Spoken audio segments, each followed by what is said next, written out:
So the goal is to have a consistent experience throughout. And that doesn't always mean that it needs to be this big high, throughout the whole experience. Sometimes it's just things need to be going well. You need to feel really excited maybe when you buy a product, or when you're looking at a product. But then when you purchase, it doesn't need to be this wild experience. It needs to be consistent. It needs to work. Welcome to You Belong in the C-Suite podcast. You are ambitious in life and in your career, but something is missing. You want to bring more of your passion to what you do. Because let's be honest, you pour a ton into your work, and it needs to mean more. I'm your host, Laura Eigel. I'm a mom, wife, PhD, coach, advocate, introvert, and indoor rowing fanatic. I'm passionate about living a life that's in line with my values. We'll give you the actionable tips and tools you need to lead with your values, make a difference, and have career success. The world needs more diversity and authenticity in the top jobs at organizations. Your leadership belongs there. You belong in the C-Suite.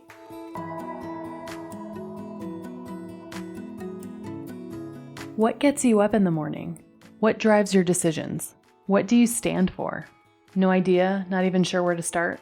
I use my values to guide my life and career. It's the basis of how I've built boundaries for myself and stuck to them. Are you ready to dig into what matters to you? Go to thecatchgroup.com to download your free values worksheet. That's thecatchgroup.com to download your free values worksheet to get to your core values and take action on what matters most.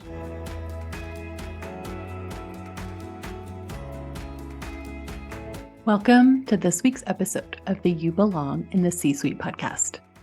This week, I'm excited to share my conversation with our guest, Jessica Kinghorn. Jessica is principal consultant of Kinghorn Strategy, a customer experience, member experience, and organizational strategy consultancy. She partners with organizations to develop customer journeys, listening strategies, and personalization strategies. She also works with organizations to launch custom satisfaction metrics and developed and activated customer experience-focused organizational strategies. Jessica uses her strengths as a strategist, dot connector, and facilitator to open dialogue, gather cross-departmental input for clear, actionable outcomes. She has a 20-year career in organizational strategy, customer experience, facilitation, marketing, and communication. She has worked in leadership, education, and events with global nonprofits and mid-sized businesses. Most recently, she was the head of global marketing and member experience for YPO, where she led member experience, global communication and marketing, PR and social media, and diversity and inclusion. I have had the pleasure to partner with Jess as we previously worked together at YPO. And in that time, I got to know her strengths as a masterful facilitator and leader. She has this superpower of asking the right question that drives the group to a collective way forward. And in our conversation, we talked about her career path and her values, and just described the landscape of customer experience, also known as CX, why that's important, and the types of work that she does with clients to build customer journeys and listening strategies to support strategic goals. We also dive deeper into a few CX strategies like less is more and simplification to meet the needs of customers and to drive the business forward. She also talked about how to implement these and other CX principles into your work for internal customers and even with your team. Regardless of your role, you'll be able to resonate with the topics that we discussed and have actionable takeaways. And do not miss the end of our conversation where Jessica talks about a tool that she developed specifically with you in mind for you to use with your team. Let's get started.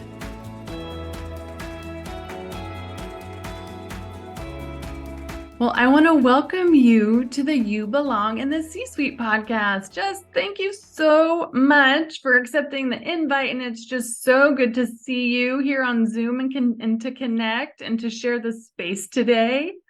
I'm so happy to be here, Laura. I can't wait to get started. Yeah, you're like one of my favorites. I love how you think. I love your work ethic, and we've worked in the past together. And I've always just loved your insights, and you're just kind of an amazing person to know. So I'm still happy that we're still connected, and I'm even more excited to connect with you on what you're doing now. And so I'd love, before we get into our really cool topic, I'd love to hear you tell us a little bit more about yourself, career journey, interests, all that kind of stuff. Yeah, so I'm out in Salt Lake City, Utah, and I started there because I think, you said interests. Being out in nature is really it's my place to be. So I grew up on the East Coast, actually from Delaware, which is a lot in the news a lot these days. But I live out west, and I love being, taking advantage of the beauty here. So my journey, my professional journey, is I actually started in journalism. I love like what you're doing, interviewing people, talking to people, hearing them talk about the things that they love. I absolutely love that, and I kind of meandered through that to director of communications roles, marketing roles, and also customer experience, head of customer experience. So worked at locally focused and also globally focused nonprofits in my career. And also at some point for 4 years had my own media company. I don't know where that fit in, but it did. It fit into my career. And now I am a consultant, a customer experience consultant. So customer experience it's somewhat of a new term. I think you've heard it here and there, and it's new as in maybe like 20 years new. And a customer, first of all, can be anybody. It can be a patient, it can be a donor, it can be someone who purchases something on your website. Really, anyone who needs anything from you.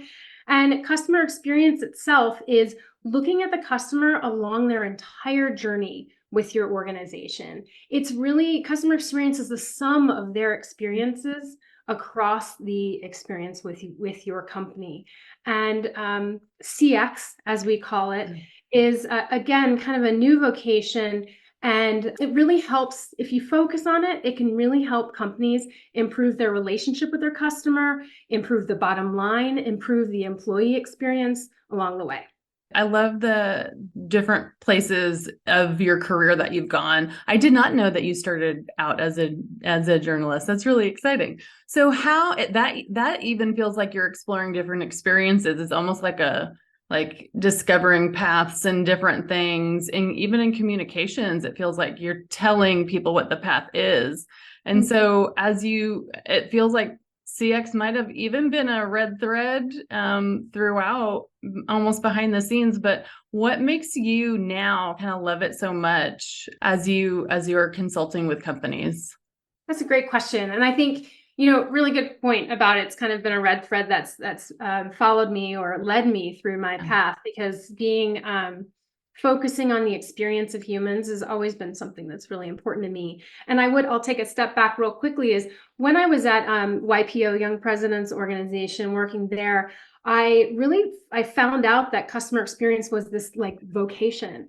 And I took a course to get my certification in, it's called a CCXP. So customer experience professionals certification. And that education was the most gratifying education I have ever taken in my professional life.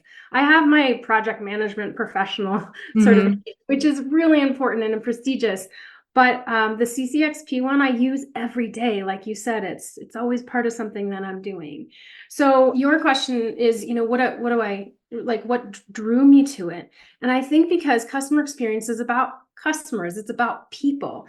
And I think that if someone is a customer of your organization, a member of your organization, or a donor, they should be treated with the respect that smart humans should be treated with.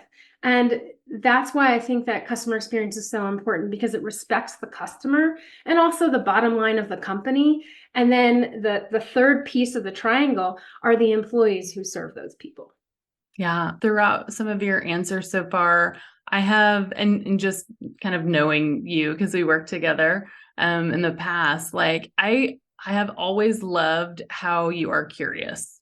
And like throughout this, whatever the topic is, it feels like whether apparently journalism, like any of that stuff, it feels like you're kind of getting to the root of something to answer something for some stakeholder or company, client, whatever it is. And it feels like curiosity is a little bit behind it. Would you call that a value? Is that one of your values? I think that's a really great point. Yes. When I meet new people, like I was just at a conference last week, and when I meet new people, I often let them know that, like, look, I'm going to ask you a lot of questions. I just am this question asker, and to the point almost where I personally think, oh, I also need to have a perspective on this. I do, and I should talk about that. But you're right. The first place I go to is I want to learn about this person. One of the things I said, even when you and I were preparing for this, is how much I love hearing people talk about the stuff they're good at and the stuff they know about. I eat that up. Yeah. So it's almost like curiosity, learning, like those kinds of things. Yeah. Learning, honesty. So Uh-huh. honesty was like, when they do those, at a team retreat, they're like, Uh-huh. who's the person who's going to tell you the truth, even if it makes you cry? Always It's you. me. Always me. Yeah. So honesty is really important, and transparency.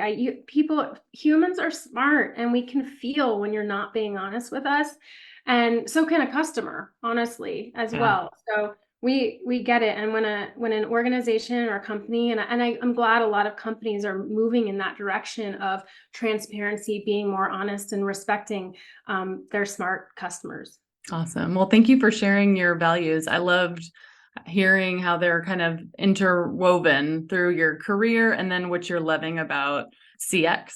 And so I want to learn a little bit more about CX and like what does that look like in an organization? Like, so I know the kinds of things that we did when we worked together in terms of like personas and a couple other things, but let's kind of open the curtain a bit to tell folks what this could look like. And then when you are working with folks, who is it that you're working with within an organization?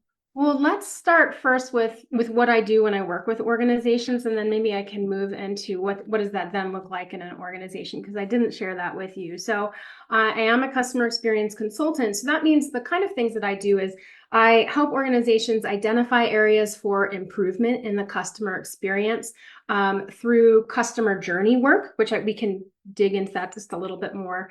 I help companies kind of learn from customers through customer research, think like surveys, interviewing. I can even talk about a project I'm working on right now.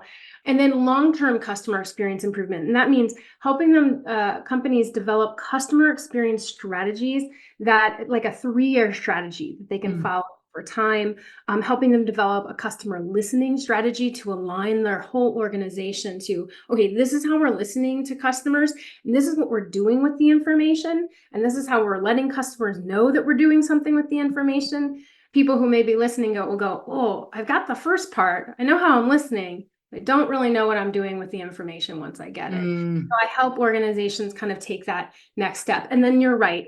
I also work on persona development, helping organizations orient themselves to the customer.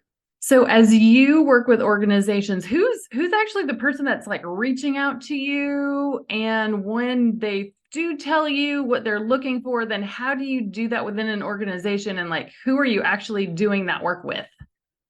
Absolutely. And I would say that the short answer is it varies. However, a lot of times it's leadership of an organization, usually the leadership of an organization.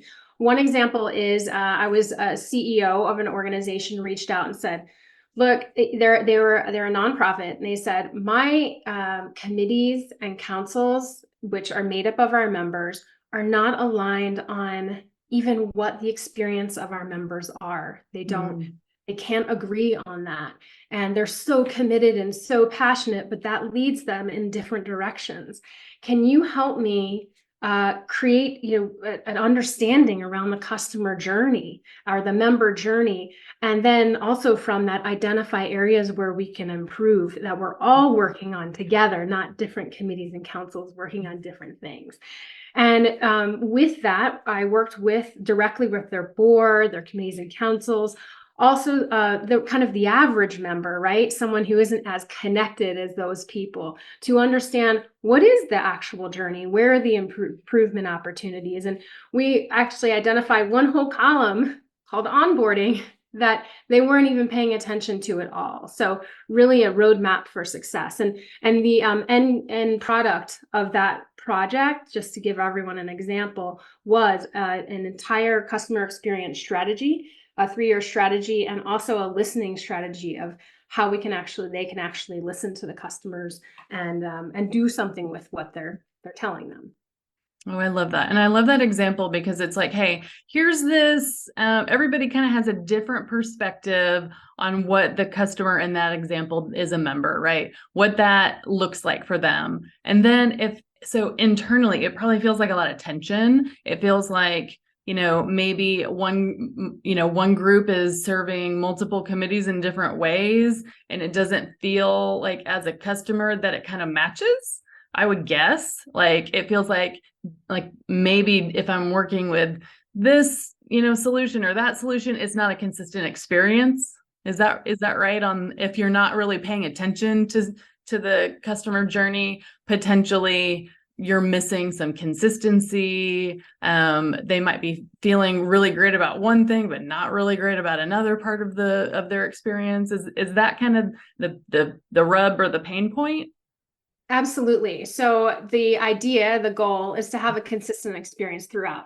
And that doesn't always mean that it needs to be this big high, throughout the whole experience. Sometimes it's just things need to be going well. You need to feel really excited maybe when you buy a product, or when you're looking at a product. But then when you purchase, it doesn't need to be this wild experience. It needs to be consistent. It needs to work, right? Yeah. And then you delight them a little bit afterward by saying, oh, for purchasing this product, we're going to give you 25% off your next, which is a little bit of a delight piece.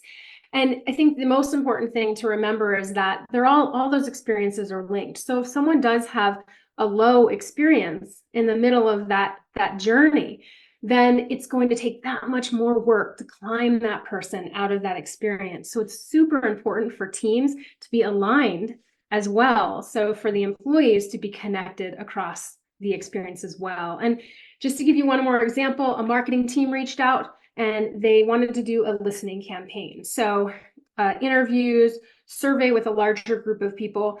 And as I mentioned, I think this is the third time, I love hearing people talk about what they're good at.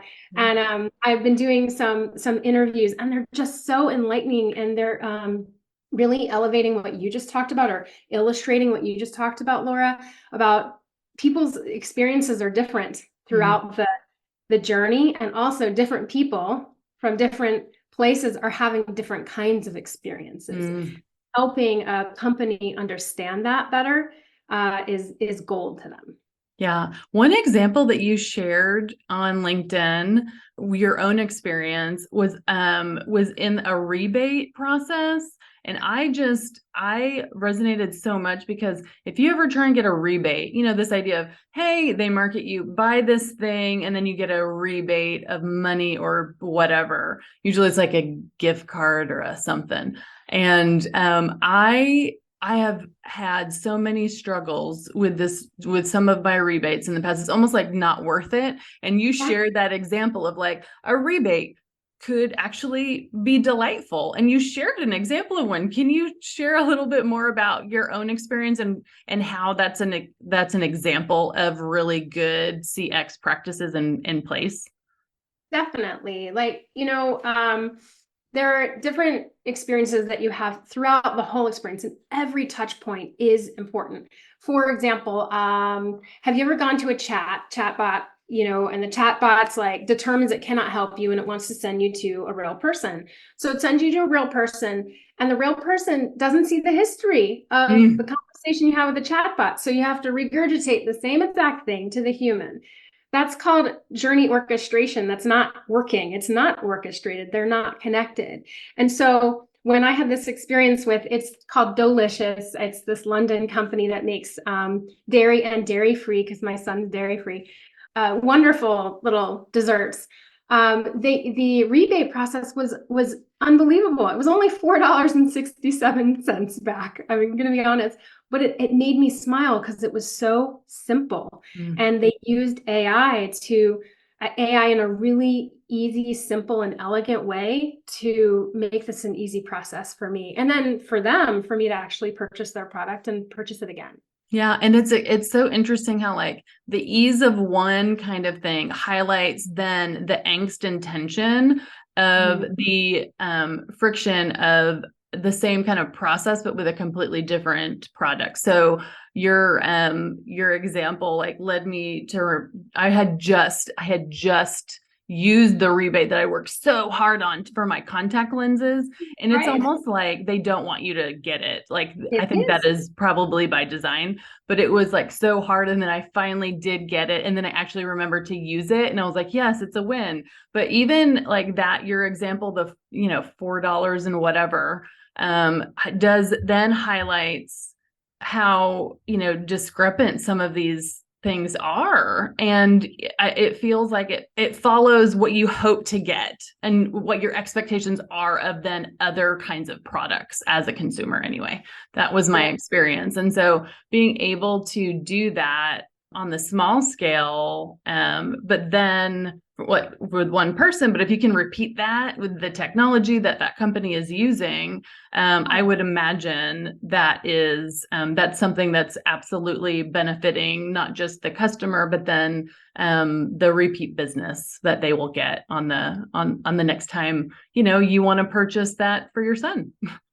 Yeah, and I think when you read customer experience books and such, they talk about Amazon and they talk about Disney and they talk about these massive organizations that can provide unparalleled customer experience. But the truth is, small startups like Delicious can do it too, right?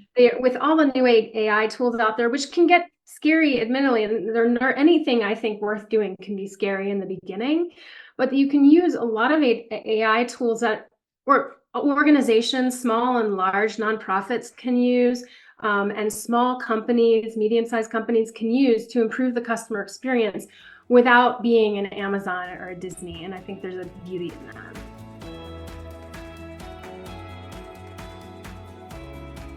My award-winning book, Values First: How Knowing Your Core Beliefs Can Get You the Life and Career You Want, is now available in audiobook.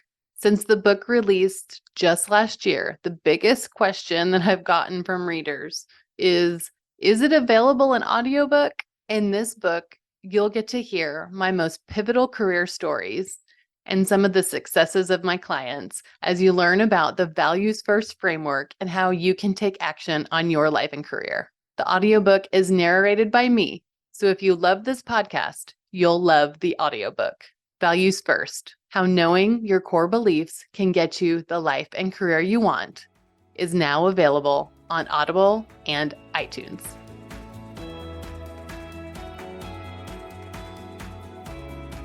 I love the simplicity of some of these things that you've talked about. Another concept that I read about on one of your LinkedIn posts, I feel like we've got really great content, by the way. I love this idea of adding by subtracting, using that CX lens. Can you walk us through that concept and give us an example of what you mean by that? Yeah. And to my posts, thank you for saying that. All of my posts, I want to inspire thought and I want to give people things that they can use today. I'm not going to be try to be, a rabble rouser. I'm really into here's something you can take and use today. So I'm glad that you like those. And less is more is one of them. So it was, I think the post was, what if less really is more? And there are times you want to add friction into the customer experience. And actually, I think I actually have a post coming out about that soon. So there are times. So these things are not mutually exclusive. They both can be true. But most of the time, you want to simplify the experience, right? You want to make it easier. Customer ease is a term we use a lot in customer experience. And so the problem is, though, about this is people are wired for what's new, what's next, what's shiny. And employees especially, they're wired that way because that's what leadership often asks for, right? If we're honest with ourselves. And letting go of things is really hard. Think about how long you stayed at a job that made you. I think many of us have those stories. And how many times did you stay in a relationship, whether it was a romantic relationship or a friendship or a relationship with even a family member, you stayed too long, right? And you stayed too long because that changed. I have a quote from Marie Kondo in my post that it was something about it was like fear of change or fear of the unknown is what stops people from letting go of things. And so, not to get too crazy with my conversation here, but I do think it's like this mental map. It's deep in us to change. And so the lesson is more idea is what if you started to think about the customer experience of not let's add something new to their experience, but what can we make easier? What can we make better for them along the way? And I think that teams could I have some tips for teams to do that. And I just have a list here in front of me to remind me of all the ways you can do this. But you can reduce this kind of friction by removing some things. Maybe it's removing a step from a UX from the UX experience online when someone's purchasing, kind of tightening up that experience. Or even like I talked about, connecting two systems. So when you chat with a chat bot and they send you to a human, you don't have to repeat again. Let's remove that step from the experience. Another way to simplify experiences is to empower your team so they have less touch points. So if someone calls customer service, empower them to be able to give money back to somebody if it's below X amount of dollars. Don't make them go through the whole rigmarole of going to a manager to ask them. Remove that step. Another idea is reducing, well, that's really an example of reducing a service touch point, right? Not making someone go through many people. Another one that I think is simple, but people forget is simplifying language. So when you're talking with a customer, you're writing articles, you're marketing to them, simplify that language so you get the message to them in probably 50% of the words. This is just so applicable to so many things. The first thing that came to my mind is not work related at all. I just had to fill out some forms for one of my kiddos to be in soccer. And I had to fill out the same information in like 3 separate forms, like the same information. And so it was frustrating. The systems were not connected. And I'm sure it was like forms that they just had to turn into different things. And so they had to get it from me. And, those were the ways that they, got the information. And so it just highlights like, oh yes, these are like just very real things in all of our lives that like, if some of those things were just a little bit more connected, the ease that we could bring. I also, that same kind of example, even submitting a resume to a applicant tracking system. It's like, submit your resume and now fill out all the same, the same fields that you just submitted. Right. And so all those kinds of things, it feels like could be done. And sometimes we're not thinking of it from that kind of simplicity. We're doing it because some other system needs it this way or XYZ. It doesn't feel good on the user end. Yeah. No, it doesn't. And to use your soccer topic, so I'm team manager for one of my son's soccer teams, and that you have to print out these medical release forms that every parent has to sign. And all I had to do was I just clicked this button, and all of a sudden it pre-populated every single sheet for every member of his team. And all I had to do was take it to a game and have parents sign it. And the delight I felt in having the forms already completely filled out for me I mean, it was probably unreasonable, the delight I felt, but no, I'm excited that you did have that delay because I had that. Exactly. But I think, some ways it doesn't take that much for an organization to create that kind of for me, it was a little bit of joy, like, oh, someone's actually thinking of making my life easier. I really appreciate that. Yeah, I love that. And so as we've been talking about like customer experience, some of these things are very specific teams within organizations, whether it's marketing or communications or sales or whoever is owning the products on the commercial side, they're like thinking of these things all the time, or they need to be incorporating even more of them. But I feel like all of these kinds of things are just things that you do if you have a customer. And at work, all of us have customers, even if we're not technically customer facing, we might have internal customers. And so as if you're not within kind of product development, sales, commercial functions, and you're a leader within an organization, how can you use some of these concepts even within your team or your internal stakeholders? Mm-hmm.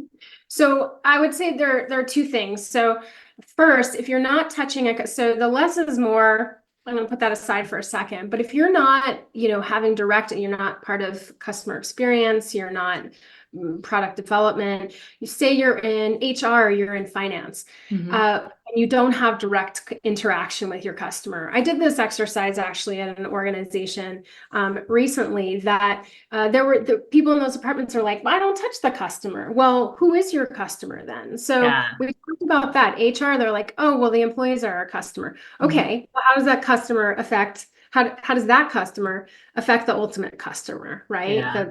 The person who's paying the bills, essentially.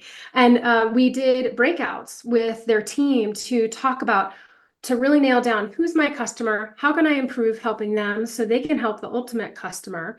And then some of them had trouble with that. So we had other associates help them. We went into breakouts and other associates help them. Oh, well, here's how I see it, John. And it really helped having your peer kind of help you see how you actually touch the ultimate customer and who your direct customer is was really helpful. So that's one way you can do that, is actually just have breakouts among your team and have people share their stories of how they're connected to the customer and then break out and help you figure it out yourself. So everyone feels connected in some way. Yeah. Now, as a leader, trying to help people change the way they think about things and not keep going to the shiny penny. There are a couple ways you can do it. So first of all, leaders probably often kind of simplify. They might simplify their day, their work day. They might simplify teams. They're doing something to simplify. So I would say the first thing a leader can do is start using that language. Use simplify, use streamline. Tell them if you remove something from something that you did, start talking that way so people go, oh, it's okay to something doesn't work, or we fixed something because it could have been improved, instead of we added. So I would say more kind of put it into your lexicon and your daily talking. Also, you can do exercises with your team. I developed an exercise for you because you asked, like, do you have any worksheets? I'm like, well, I do now. Oh, I So, love it. Tell me more about I it. like to create worksheets. That's fun. I know you do too. Yeah. Wonderful worksheets. So this one is an adding to, by subtracting worksheet, and the purpose is to help teams elevate some ideas, start thinking about ideas of where they can simplify the experience for a customer. So I'm asking you to kind of commit to one idea that you feel really strongly about, and then there's a rubric. Only 6 questions, not a lot of work. That kind of helps you identify, is this worth doing? Is this worth kind of following up on and seeing if this is a viable option? And then the last page is, here are kind of 5 different ways you could use this, because you don't have to use the whole thing, right? You can use it to just unearth a million ideas. You could do, you could have everyone fill out the sheet and then have a discussion about it and have people vote on which ideas they think are the best or the most, viable. So I'll provide that to you, and you can post that, and I'll provide it to others. But I think it's a great way to get teams to do that. Another idea is, and I have a LinkedIn post on this as well, about the scamper technique. I don't know if you read that article. No, tell me more about that. It's a creativity exercise, and in it, the R actually represents remove, and the C in scamper represents change. And when I use that technique with teams, and I used it in the past, those are like the hard, no one puts anything in those boxes. They have a really hard time thinking about change and how to change something. And they have a super hard time thinking about what I could remove when they're Mm, talking, when it's a creativity exercise about some sort of topic. Gosh, what did we use it for? Oh, it was bringing two teams together. We used this mm, technique. The remove box was empty. People were like, we can't remove anything. And so what a leader can do is use that and say, I need X number of responses in the C category and in the R uh, category. I need you to really think hard about this. And once I did that, when I would have those empty spaces, I would do that. And I would say, it's okay. Like, we yeah. want to hear this. It's They giving almost them need permission to fill it out, to Yes. add to the box. Yeah. Yeah. Yeah. It, So it's that's, it's so hard to take away though. But like you said, it's this, I don't know, it feels like maybe is it taking away something that either you value doing or you're doing it, so it must be important. And I don't want to waste my time. I don't know. There's a lot there. I think it's also maybe even connected to we have a hard time deprioritizing things. Like we're always Mhm. just like adding stuff to Yes. to things and like the remove or do it later or is just a really hard one for senior. Oh my goodness. So many senior leaders have a hard time with that. And if they're having a hard time with it, then they're not building the capabilities in their team to do it too. So yeah, I love that as an exercise. Fill in the box. Yeah. Yeah. And one response I'd have to that, Laura, is, and I know you know this well, is A/B testing. Like if someone's really nervous about the idea of reducing, like we did this with a newsletter, my last organization, we had this newsletter with like lots of text, lots of information, etc. And the newsletter did okay, but we wanted to improve the experience. We actually adjusted it for 4 different personas that we had built. I mean, it was a whole thing. And we did A/B testing, like how is it going to be if we take that away and we simplify Mhm. and put more pictures and this and that.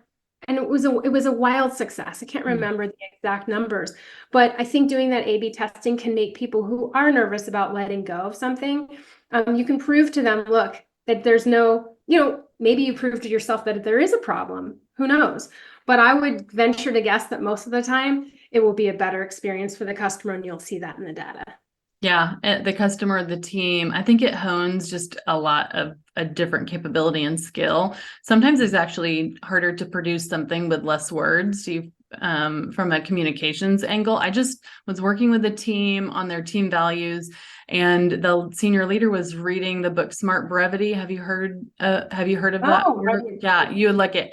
It is a very quick read on purpose. It is a very short book, and it's from the folks that built Axios and have come up with like very quick ways to get news, right? So, and they teach about how to do that within lots of communication vehicles. But it's sometimes harder to like write those headlines or the what's in it for me and click here if you want to read more about XYZ, those kinds of things. We've almost been incentivized to put like the whole kitchen sink in all of it. And so when we're then trying to say less, more concisely, it has to like pack the punch, right? And so it might take you longer at first. But yeah, it's a good quick read with some really actionable tools in it. But and that organization is a nonprofit. And so they're even just talking about their internal communication with each other, in addition to eventually doing that with some of their stakeholders externally too. But a lot of these things, whether you're doing it for customers, they're still good for your team as well, but lots of muscles to build that are different than what we've done in the past. Yeah, absolutely. It's Yeah. definitely rebuilding and kind of loosening up a little bit and go, okay, I'm going to try something new that I haven't, really done before. Yeah. Well, oh my goodness, I love all of these concepts. And some of this stuff is just so actionable. And I am so happy that we have an action to take. We are going to post the link for the worksheet in our show notes, and then to make it easier for everybody to see, it'll also be in one of our LinkedIn posts too. But what are any other ways that we can keep up with you and be in touch? Sure. Well, definitely LinkedIn, like you said, that's where I post most of my stories and articles. Also, I have a blog on kinghornstrategy.com, so people can go there as well. And also, if you just want to reach out to me directly, I'm fine with giving my email here. It's just jessica@kinghornstrategy.com. Oh, perfect. Thank you so much for extending that invitation for the reach out and to learn more about you. We'll put all of that info in the show notes. And so I just want to thank you so much for sharing your thought leadership. It's so practically applicable to not just those of us who might be using CX to build those customer journeys and those customer experiences directly, but I think all leaders and teams. So thank you just so much for your time and for sharing your experiences today. Thank you. This has been fun. Appreciate it.